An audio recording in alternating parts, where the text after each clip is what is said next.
I am ready. Okay. I understood we were going to have a kind of interaction in which maybe questions will come from the moderating team. But now you're asking for a kind of resume of my position. I will kind of say, yes, I think the current debate, which goes about Mbum culture and tradition, Let me leave so that I can send me with that one. Is a debate that is as timely as it is topical. Yeah, because when you look at, you cannot understand this debate if you don't go back to history. When Jesus tells the apostles, go out and preach to the whole world, he does not give them a certain magna carta to follow. He doesn't give them a plan, to go along with. He simply tells them, go. And when they are going, the truth is, the challenges they are going to face with every community is going to be according to that community's identity. So therefore, early enough in the Acts of the Apostles, there is that tension between Jews who are Christians and Gentiles, and Jews think that Christianity is their thing. They should not become, Gentiles should not become, and if Gentiles want to become Christians, they should also themselves, become Jews before. So this tension begins. And the way in which the early church in Acts chapter 15 handles this matter is the way with which I would like, is the backdrop from which I'm going to go into this debate and evaluate what is happening amongst us. We have here on the one hand, Jewish culture, on the other hand, Gentile culture, and in the middle there is Christianity. Christianity comes out of Judaism, as we can put it, and there is supposed to be a blend between Christianity on the one hand, Judaism on the other hand, and Hellenist culture on the other hand, what they are referred to as Gentiles or as pagans. So when this interaction comes, we see that there are concessions that both the Jewish people are going to give, and there are concessions that the Gentiles are going to give. So going forward, we see that each time the message of the gospel comes to a people, there is supposed to be that interaction between the people, their culture, and Christianity. We fast forward now to missionaries. When missionaries are coming to Africa more than 1500 years after Christ, they bring the gospel message, but over and above the gospel message, they also bring their identities. And I will want to plead here that we be reasonable and understanding enough to understand that it is difficult for a people or for you to approach somebody and talk to the person without something of yourself going to the person. Very often I hear people saying African cultures were condemned, they were told, they were said they were bad. And oh, it's true. Many missionaries made those statements. I remember when Placid Temples, the philosopher, would write, to prove that these people have souls, that we have souls. And then the missionaries will write to the Pope to tell the Pope that maybe they have souls, maybe they are human beings. Let us baptize them and save them. That is where they came from. Because there is a saying that goes, normal is where I come from. These people came from where they came and thought that normal was where they came from.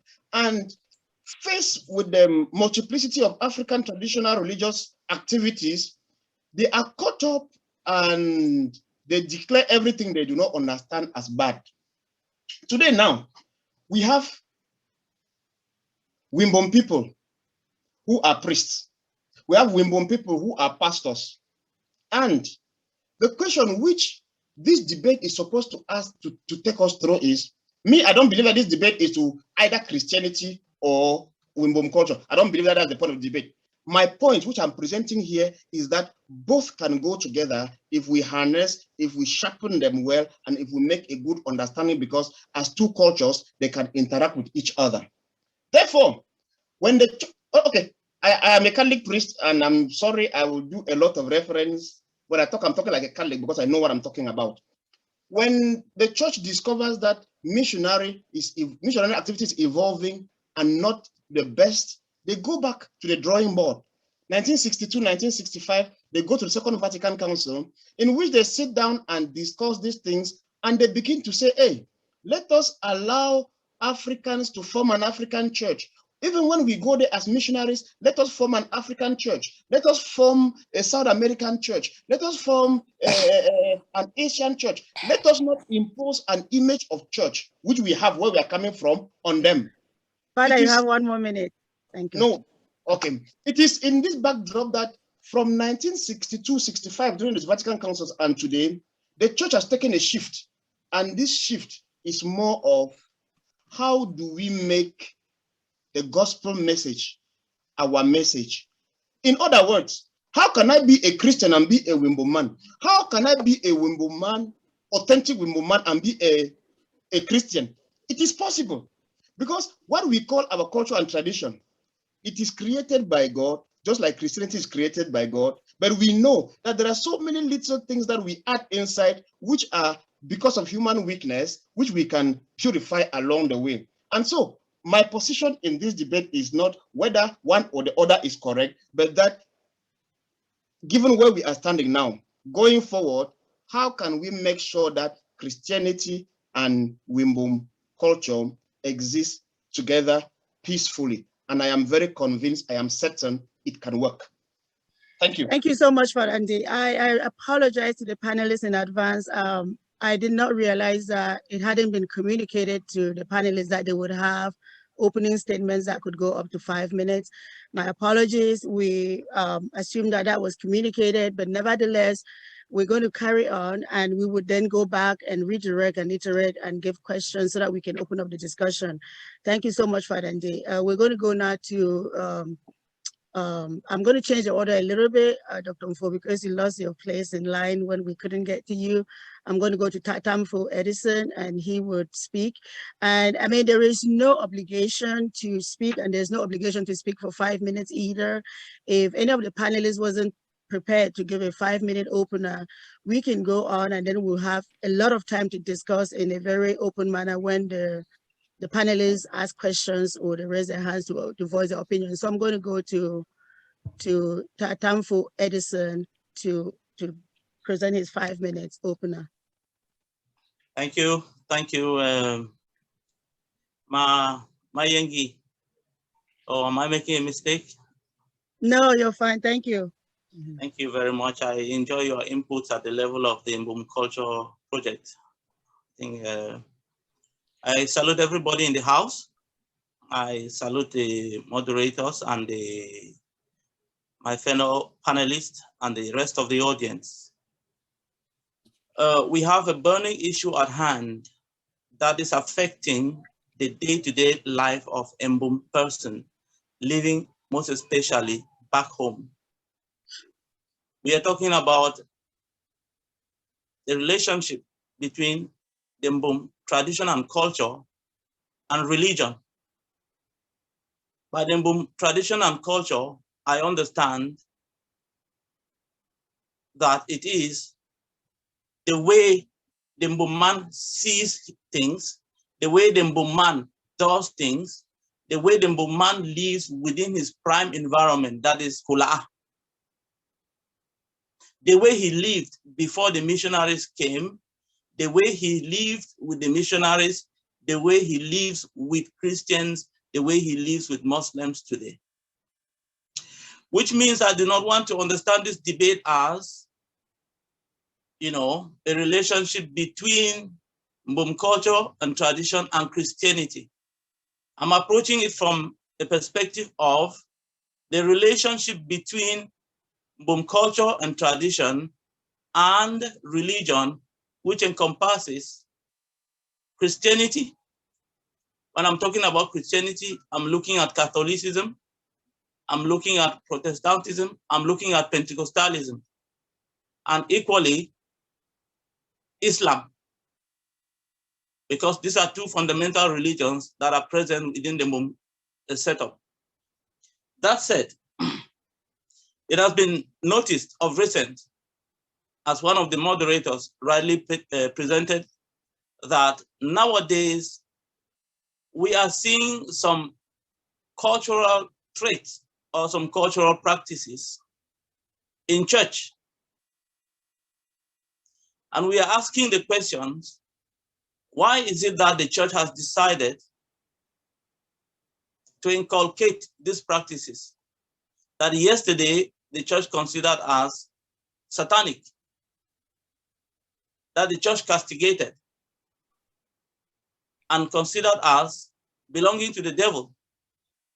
For example, in my Binka setup where I grew up, those who went to the Ngwarong were considered as people who belong to Satan. And therefore, anything that comes along with Ngwarong should be satanic. But today, we realize that religious authorities of recent are using the things that belong to the Ngwarong in church. They are emulating the Ngwarong in church. They are emulating food in church. They are emulating other traditional practices in church. They may have a name to it, for instance, enculturation. We are trying to find out if it is syncretism. But at one point, I think that the relationship that we see between the church and our culture and tradition leaves some of us with the impression that the church is deviating from its real purpose that we grew up to know. And if the church has decided to take that turn, what changed along the line that the church has decided to embrace Ngwarong, for instance? And in this embracing of the Ngwarong, what has the church left out? Or what is bad in the Ngwarong that the church has thrown away before taking what it has taken? I will also look at, for instance, the impact of religion on our culture. For example, we know what the position of Christianity vis-a-vis 1 minute left. Idols. We know the position of the monotheistic position of a Christian religion, and we know the position of Islam vis-a-vis certain foods, certain practices, and how they come in some kind of head-on collision with our cultural practices. And now that there seems to be a marriage between religion and tradition and culture, are we going to take all? Are we going to leave some? Is the marriage going to work? Is it not going to work? Thank you very much. Thank you so much, Tamfu. I think I'm going to revert to Dr.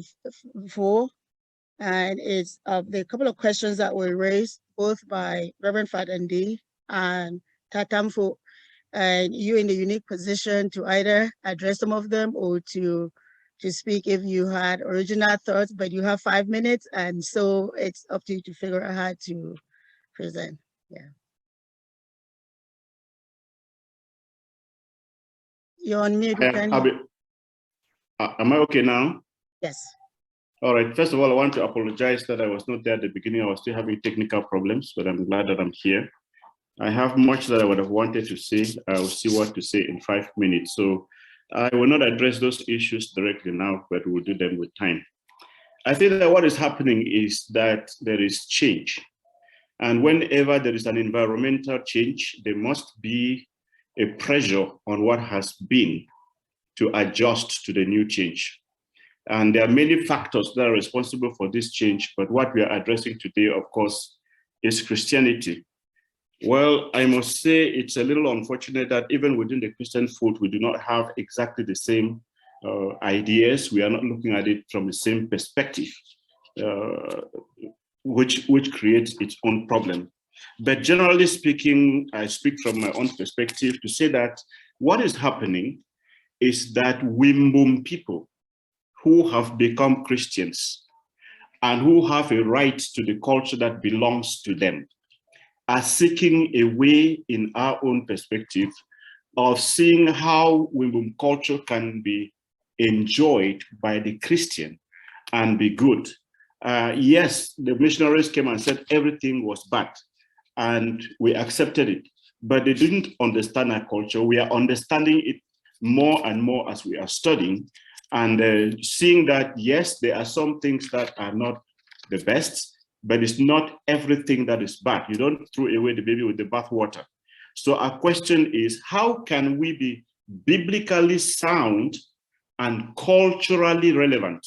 Those are the questions that we are asking that is bringing about all that is happening. How do we become culturally relevant but biblically sound, so that we are not compromising the truth of Scripture, but we are also being culturally relevant in the context in which we have grown?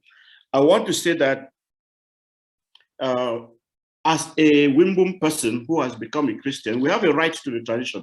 Sometimes people who are adherent to the tradition and see what we are doing speak as if we don't have a right to the tradition. It's Mbum tradition, and I'm a Mbum person, so I have a right to it totally and completely. The question is, how do we all enjoy it in the way that is helpful? Remember that in as much as we talk our culture, as when we get out and rub shoulders with a new environment, things inevitably change. And let me just point to a few things that are changing in Mbumland that are not necessarily because of Christianity, but it's a significant shift in our cultures. More than 10 of our phones have become monogamists, not because they go to church. Some go to church, some do not go to church, but they have become monogamists for very practical reasons. And I think it's sometimes hypocritical when people who are enjoying monogamy are insisting that they should be polygamists. Even their names have changed. Is it Fons or is chiefs as they used to be? Somebody even said they should be called kings. Where is the Nkwi that we knew? Now, a few villages, only one. Okay, so to say that much is changing, Christianity that we are looking for, our question as far as culture is concerned is, how can our culture be beneficial to everybody? How can our culture be a tool for development? And as Christians, how can our culture be biblically sound and still be a culture in the way that is acceptable? God can bless it and we can use it for great things for everybody and not just a particular set of people. I have more, but I'm sure that we will talk as time goes on. Thank you so much. Thank you. Tamfu Manjong.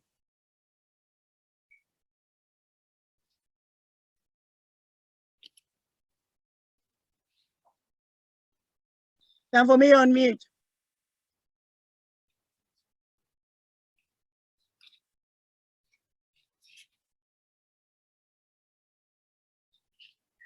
Please, if you have any questions, you can write them in the chat, because as soon as they finish, we will ask some questions and then maybe ask some of the questions as soon as Tamfu finishes speaking.